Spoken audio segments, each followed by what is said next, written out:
Have you ever wanted a skeleton key that just completely unlocks Michigan's absolute best outdoor playgrounds? Well, you're in the right place. Whether you're itching to hike through some dense, gorgeous forests, camp out under the stars, or launch your boat into those crystal-clear Great Lakes waters, the Michigan Recreation Passport is your literal must-have ticket. In this explainer, we're going to completely demystify how to buy, use, and troubleshoot this annual pass. So whether you're a complete beginner or a seasoned trailblazer, we've got you covered with everything you need to know. Let's get into it. Okay, let's dive into this roadmap. We're going to breeze through a quick welcome to Michigan's outdoors, then hit exactly how to buy your pass, break down the costs and those big savings, go over the essential rules of the road, tackle some troubleshooting for common issues, and wrap it all up with a quick summary. First up, a quick welcome to the beautiful Michigan outdoors. You know, the sheer volume of access this pass grants it's absolutely staggering. Think of the Recreation Passport as your personal VIP ticket to year-round adventure. We are talking seamless, easy entry into 103 state parks, over 140 state forest campgrounds, and more than 1,300 state-managed boat launches.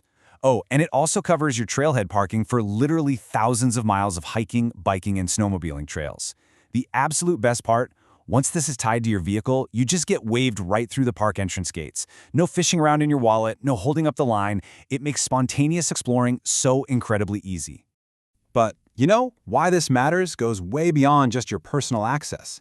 Take a look at this breakdown. A lot of folks just assume state parks are fully funded by our taxes. Actually, scratch that. It's a huge misconception. A whopping 97% of state park funding comes directly from user fees and royalties, with a tiny 3% coming from general fund tax dollars.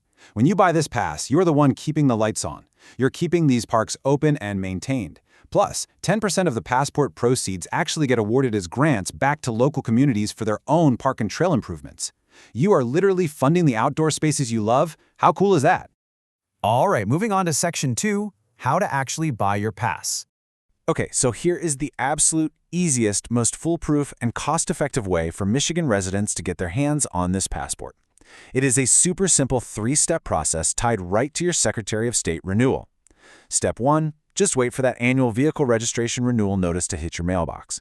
Step 2, when you go to renew, whether you're doing that online, by mail, or at one of those self-serve kiosks, just check yes for the Recreation Passport. That's it. Step 3, when your new license plate tab arrives in the mail, it's going to have 2 tiny little P's printed right on it. That little letter is your all-access pass. It's permanently and digitally linked to your license plate, so no more scraping off old, bulky window stickers that block your view. Now, what's really interesting about this is the stark contrast in pricing depending on exactly where you buy it. If you follow those steps we just talked about and buy during your Secretary of State renewal, you just pay the flat base price. 0 extra fees. But if you hold off and decide to buy your pass at a state park entrance gate or later on in the year, you're going to get hit with a $5 convenience fee. The state actually put this in place to help cut down on those long, crazy wait times at park entrances during the summer. So the big takeaway here, always check yes when renewing your vehicle tabs to dodge that penalty. But hey, life happens. Sometimes we miss that renewal window, or maybe you're visiting us from out of state. So here are your alternative ways to buy. If you're a non-resident, you can actually buy an annual pass online through MDNR reservations. Just a heads up though, you'll want to allow about 2 to 3 weeks for processing and delivery. You could also swing by DNR customer service centers across the state. But, and this is a really critical detail, so listen up, they only accept cash or check, no credit or debit cards whatsoever. Finally, a lot of parks have these handy self-registration envelopes where you can just pay by cash or check right there at the trailhead. Up next, Section 3, costs and some really big savings.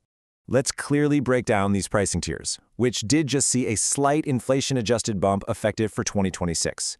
For Michigan residents, the annual vehicle pass is $15. If you're on a motorcycle, it's just $7. And for you hardcore planners out there, there's a highly convenient 2-year option available for $29 when you renew a 2-year vehicle registration.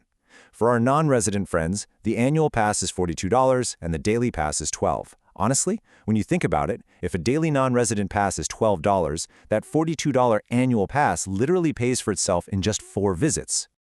Now, I do want to take a second to neutrally clarify a really common question we see regarding exemptions. According to state law, the specific statute that regulates the recreation passport does not include a senior discount, nor does it include a veteran discount. The price is just standardized across the board based entirely on the vehicle type and your residency status. But let's put that $15 resident fee into some perspective. This brilliant quote from DNR Parks and Recreation Chief Ron Olson really hits the nail on the head. He calls it an undeniable bargain compared to the $80 New York Pass or $50 Indiana Pass. And you know what? He's absolutely right. In fact, before this whole passport system was rolled out back in 2010, Michiganders were paying $24 for an annual window sticker. So you are getting drastically more access today for significantly less money. It's a win-win. Let's get into Section 4. Rules and regulations. Okay, the absolute most important rule to wrap your head around here is that the pass is fundamentally non-transferable. The recreation passport belongs strictly to your vehicle's license plate. It does not belong to you as an individual person. This means you can't buy one pass and just play musical chairs, moving it between your spouse's car, your work truck, or a weekend rental. You have to purchase a separate pass for every individual vehicle you plan to physically drive into a state park. So the crucial point is knowing exactly where this pass does not grant you entry. It is valid for state parks and state forest land. It is not valid at national parks located within Michigan. So places like Sleeping Bear Dunes or Pictured Rocks National Lakeshore, those require their own separate federal pass. It also doesn't cover local county parks, municipal city beaches, or the Huron-Clinton Metro Parks down in southeast Michigan. Always double-check who actually manages the park before you roll up assuming you have free entry. Section 5. Troubleshooting common issues. Let's fix some problems. Imagine this frustrating scenario. A rogue rock kicks up on the highway, shatters your windshield, and takes your recreation passport sticker down with it. Take a breath. You do not have to buy a whole new one. All you do is simply collect whatever pieces of the sticker you can. I'd highly recommend putting them in an envelope so you don't cut yourself on the glass, and just bring them to a state park. Hand those pieces over to the DNR staff, and they'll happily issue you a replacement sticker. Okay, what if you are a lifelong Michigan resident, but your car is stuck in the shop and you're driving an out-of-state rental car for a weekend camping trip? Because the pass is permanently tied to the license plate, you have to purchase a pass based on the state the rental car is registered in. So if your rental has Ohio plates, you, as a Michigan resident, will unfortunately have to purchase a non-resident daily or annual pass for that specific vehicle. And what if you're an early bird? You pull up to the launch ramp or the park entrance at 6 a.m. and the booth is completely empty. Nobody's there to sell you a pass. Are you just going to automatically get a ticket? The DNR assures us no, you won't. If there's a self-service envelope station nearby, use it, pay the fee, and put the receipt clearly on your dash. If there isn't one, the park ranger will eventually just leave a friendly little notice on your windshield with instructions on how to purchase your passport via mail later on. You are not going to be penalized just because the booth was empty when you arrived. Finally, Section 6, our summary and final thoughts. Let's quickly recap the absolute most important takeaways from this explainer.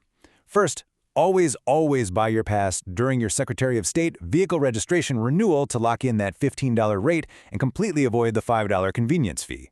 Second, remember the distinction between state parks and national parks. Your passport is for state land only. Third, if you buy online or use a self-serve envelope, just leave the receipt on your dashboard. It acts as a totally valid pass until your official one shows up in the mail. Now, I want to hear from you. Drop down into the comments and tell me what is your absolute favorite Michigan State park to visit and why. I really want us to build a great list together. Finally, as always, please note this explainer is for informational purposes only. State policies, pricing, and procedures are totally subject to change. Please be sure to verify all information directly on the official Michigan DNR website before you actually make your purchase. Thank you so much for joining me today. Get out there, be safe, and absolutely enjoy everything Michigan's great outdoors has to offer.